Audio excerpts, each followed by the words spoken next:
It's only 130, I'm just hoping that it's faster than me actually solving. I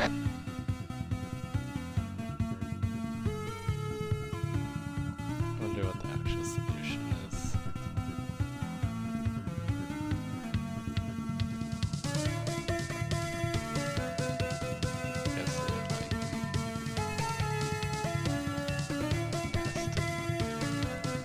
Any position that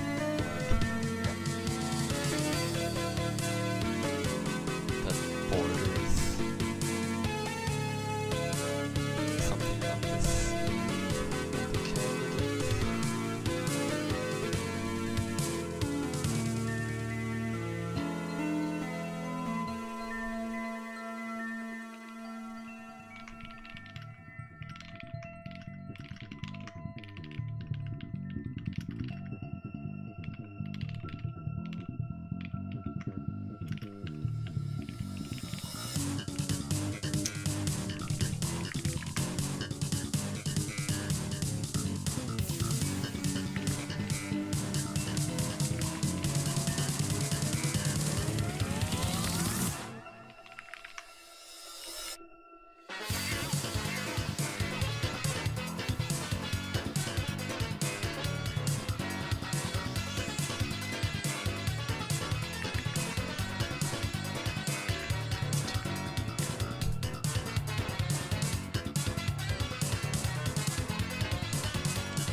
Kind of fun. I don't think I've ever had a problem where I'm running two solutions and I don't know which one to eliminate first. This one is a bit hits 130 and this one 39. This one I don't know how long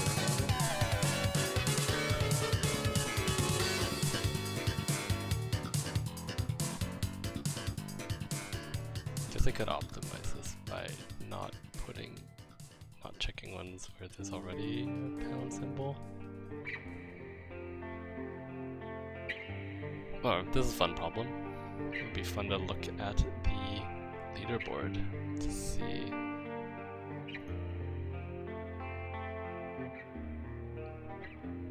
Oh, okay. Cool. 283. Let's take a look.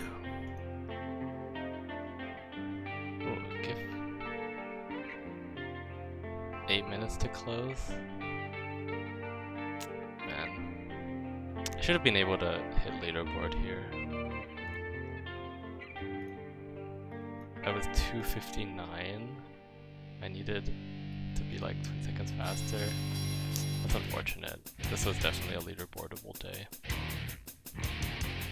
Great. Well, I mean, interesting day. I guess since I'm here, I can talk about the solution.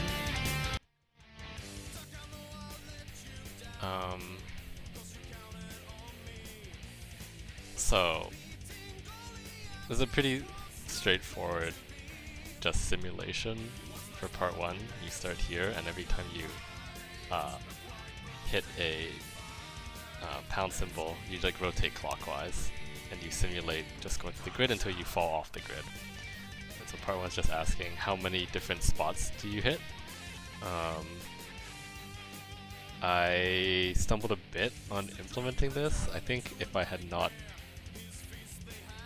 made a mistake on figuring out how to spin around, like I haven't practiced this advent of code stuff this last year. If I had done this from the start, I would have been able to get some points. You just count out the spots you touch, not too bad. Part 2 though basically asks, if you place one more pound symbol on the grid, can you force an infinite loop? So if you put something here, when you go here, bounce here, you go clockwise, clockwise, clockwise, you end up back here, and then you'd form an infinite loop.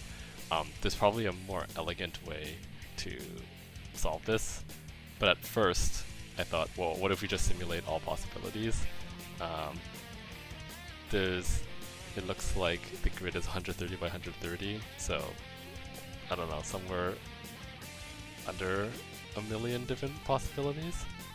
Oh, we got the right answer here too. That ended up being too slow. Maybe it would have been faster if the simulation was written more optimally or something, but it was pretty slow even executing on PyPy. So then I thought, let's cut out some possibilities. So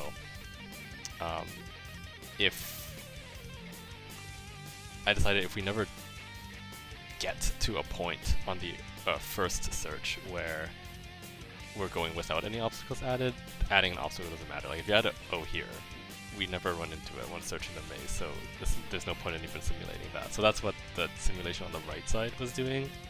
On the left side, what I tried was, well, I guess it basically is the same thing. It was like just only test candidates where they're on the border of somewhere that we saw. Because like for example here, we saw this spot, so we should add something here. Now that I think about it, that isn't even that much faster. But for some reason in the moment I thought if I'm waiting for this to finish I might as well try something different. But yeah, interesting puzzle. You can take a look. There's some clearly model solves here, but I actually had a chance. This was one where I could have hit the leaderboard. And then, yeah, kind of just slowed down for part 2. I do wonder what the more optimized solution here is, but I'll give it some thought. Cool.